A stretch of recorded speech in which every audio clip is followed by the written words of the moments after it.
따라서 부활 후 주신 말씀, 예수님께서 부활하신 후에 제자들을 찾아와서 하셨던 말씀입니다. 어떻게 생각하면 아주 중요한 말씀일 수도 있습니다. 왜냐하면 예수님이 부활하신 다음에 그 제자들에게 오셔서 주셨던 말씀이기 때문에 그렇습니다. 오늘 말씀에서 그 예수님이 하신 말씀을 다루기 전에 좀 먼저 생각할 말씀이 있는데, 여기 안식 후 첫날 저녁 때라고 하는 이 시간을 명시한 겁니다. 그러니까 예수님이 안식 후 첫날 새벽에 부활하셨는데 그 제자들에게는 저녁 때 나타났습니다. 그 안식 후 첫날 새벽에 제일 처음 부활하신 주님을 만났던 사람은 제자가 아니고 막달라 마리였다. 그래서 여러분 20장을 잘 살펴보시면 안식 후 첫날 20장 1절입니다. 안식 후 첫날 일찍이 어두울 때, 아직 새벽이 밝아오지도 않았을 때 막달라 마리아가 무덤으로 달려갔어요. 여러분 무덤으로 간다는 것은 뭐 글쎄 여자가 겁도 없어요. 무덤인데. 그래도 무덤을 향해서 막 달려가서 보니까 돌문이 열려져 있는 겁니다. 그래서 또 제자들에게 막 가가지고 무덤의 문이 열렸습니다.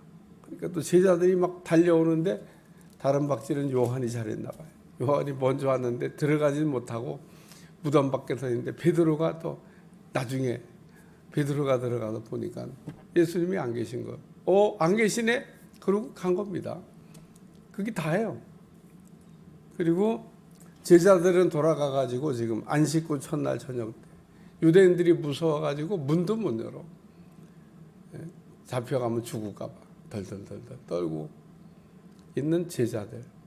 여기 두려워 모인 곳에 문들을 닫아더라.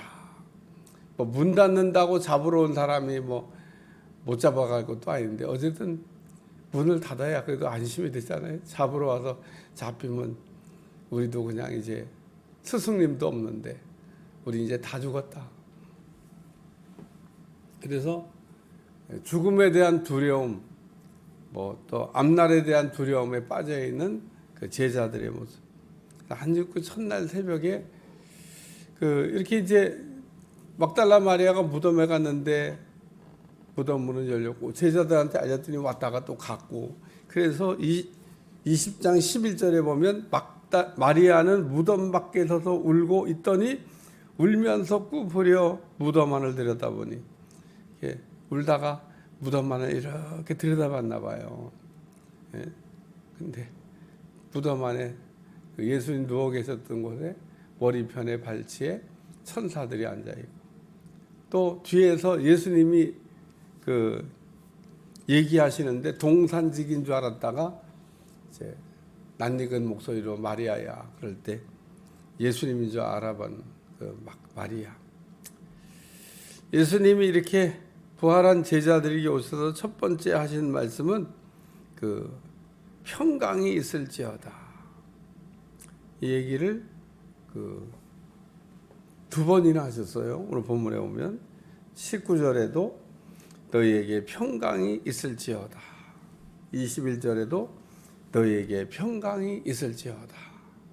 그래서 이 평강이라고 하는 말을 제가 해석하면서, 평강은 근심이 없는 편안함이다. 세상은 우리에게 편안함을 줄 수 있어도 부자들 보세요. 부자가 되면 편안함을 누릴 수 있습니다. 좋은 집에 살고 좋은 차 타고. 좋은 차 탄다는 거의 의미가 왜 편안하냐면요,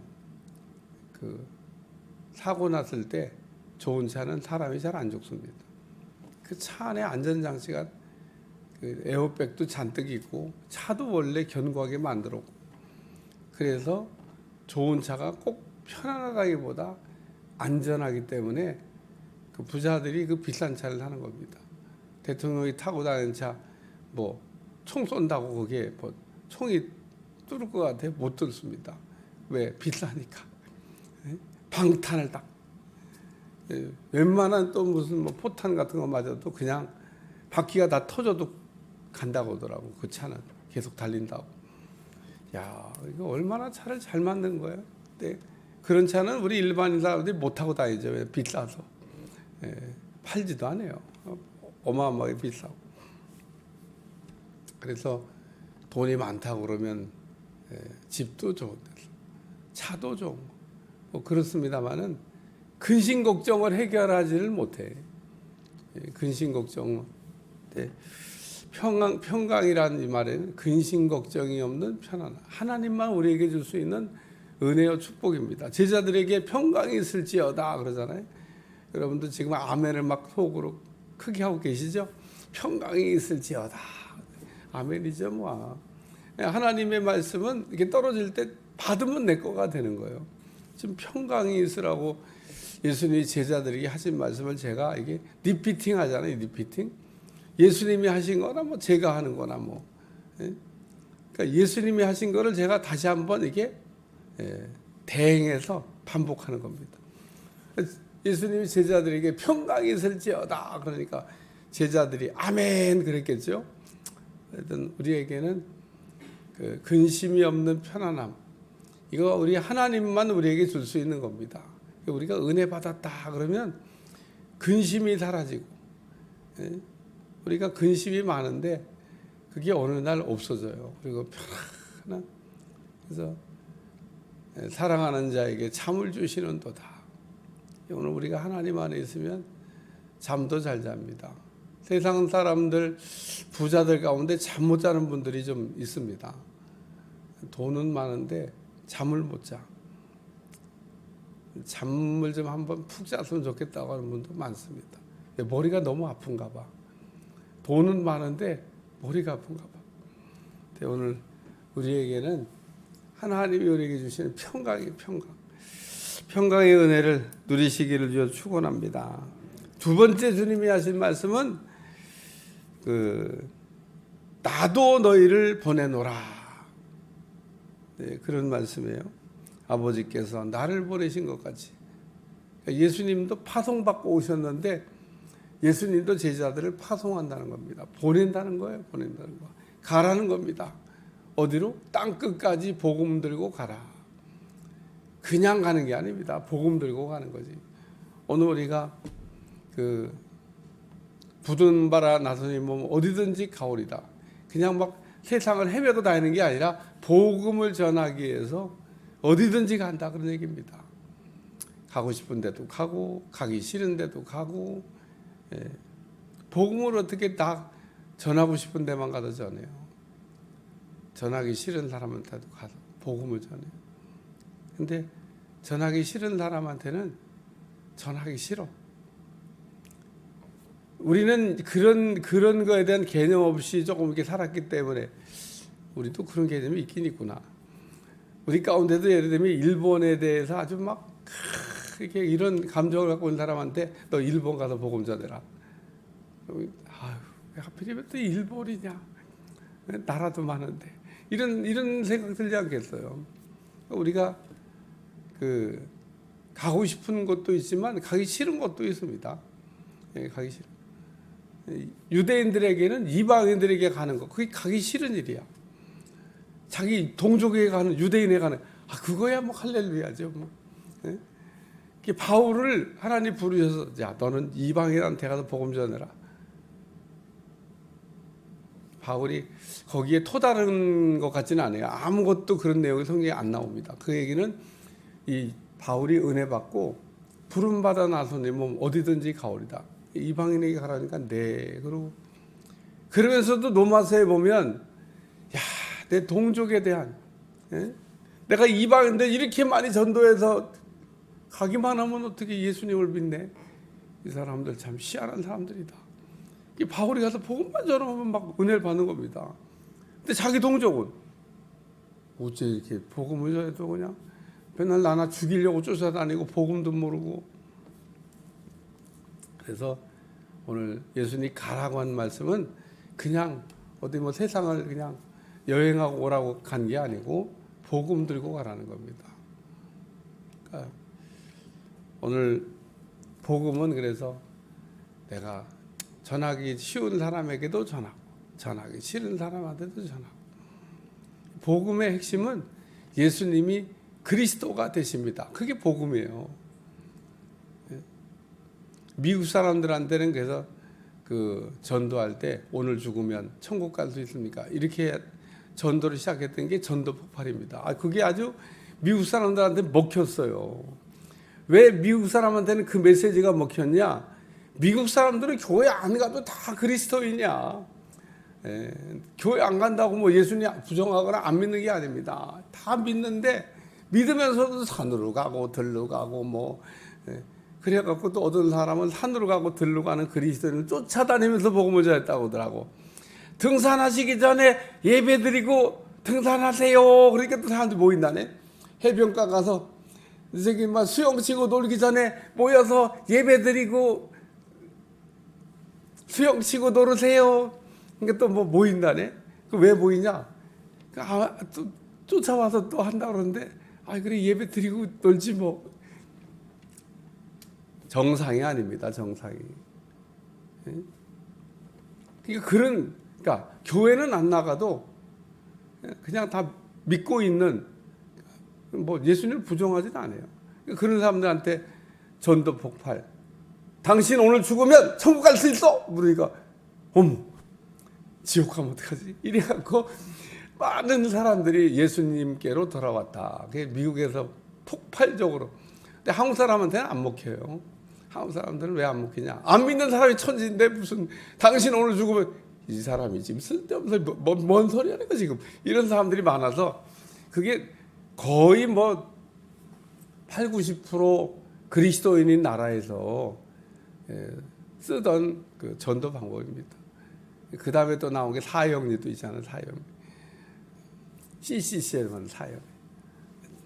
제가 전도 폭발 가지고 전도도 해보고 사형리 갖고 전도도 해보고 뭐 안 해본 게 어디 있어요? 다 해봤지. 근데 그냥 간단하게 복음은 예수님이 그리스도가 되십니다. 주 예수를 믿으라. 그래야 너와 내 집이 구원을 받는다. 그러니까 복음으로 무장하고 있으면요, 예수님이 필요하지 않은 사람이 세상에 아무도 없습니다. 다 예수님이 필요해요. 왜? 구원받아야 되니까.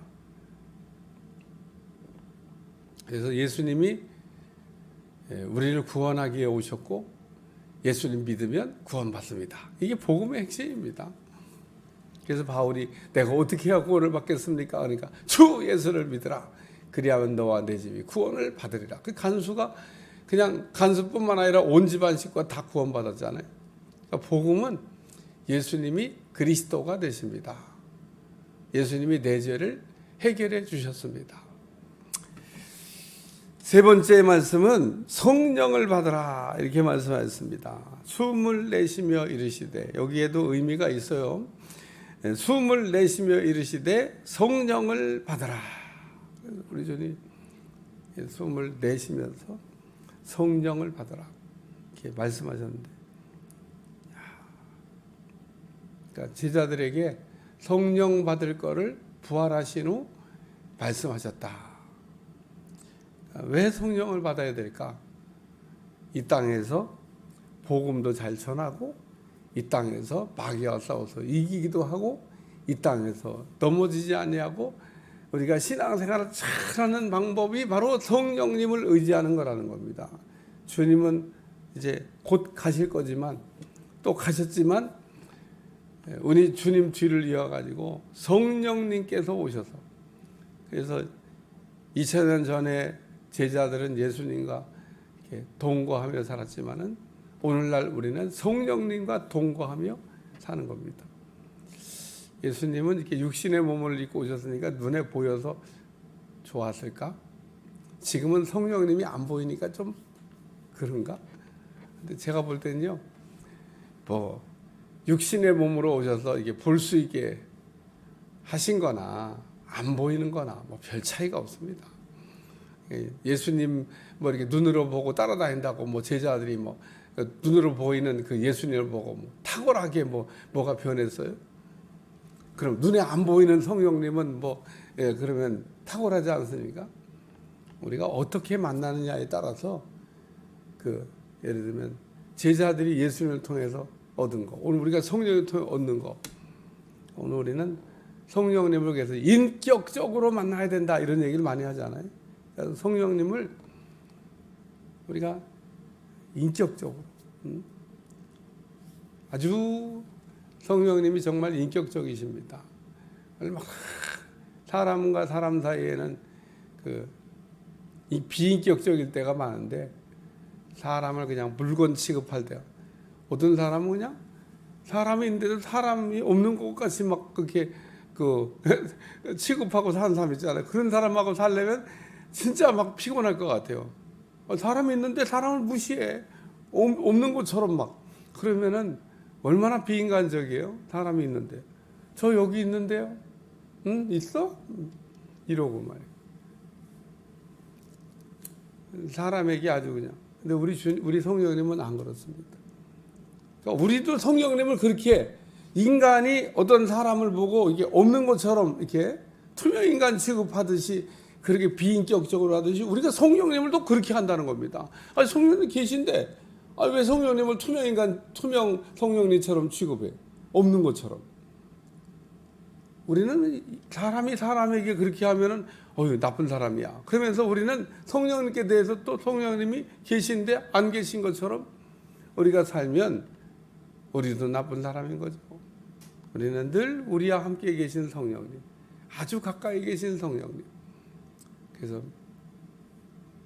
성령님에 관한 가르침을 제가 할 때마다 성령님 안녕하시냐고 딱 일어나면 성령님과 교제를 시작해야 되잖아요. 성령을 받아라. 예수님이 부활하신 후 제자들에게 나타나죠. 또 저녁 때 이른 새벽에 부활하셨는데 막달라 마리아 만나고 이렇게 저녁 때 이렇게 제자들에게 오셔서 평강이 있을지어다. 복음 들고 나가야 된다. 복음 들고 나가기 전에는 성령 받고 나가야 된다. 예수님이 하신 메시지가 아주 간단합니다. 평강이 있어야 되고, 너희가 복음을 전하기 위해서는 안정된 마음이 있어야 되고, 그리고 평강이 있어야 되고, 그리고 복음 들고 나갈 때 반드시 성령 받고 복음 들고 나가라. 네 힘으로 복음 전하는 거 아니다. 성령의 힘으로 복음을 전하는 거다. 성령의 힘을 받아가지고 우리가 복음을 전하면 아주 다이나믹한 역사를 우리가 체험할 수 있습니다. 성령을 받고 나가서 복음 전할 때 아주 다이나믹한 그 하나님의 역사를 기록해 놓은 게 사도행전입니다. 사도행전 읽어보면 성령의 역사가 막 사도들을 통해서 나타나는데, 정말 대단하다. 그러니까 오늘 우리는 성령님을 받고 성령님을 힘입어 사도들처럼 복음을 전해야 되는 겁니다. 그래서 어떻게 성령 받고 난 다음에 사도들이 그 성령님의 역사 안에서 아주 강력한 역사를 일으키면서 복음 전의 날을 잘 알고 싶으면 사도행전을 읽으시면 됩니다.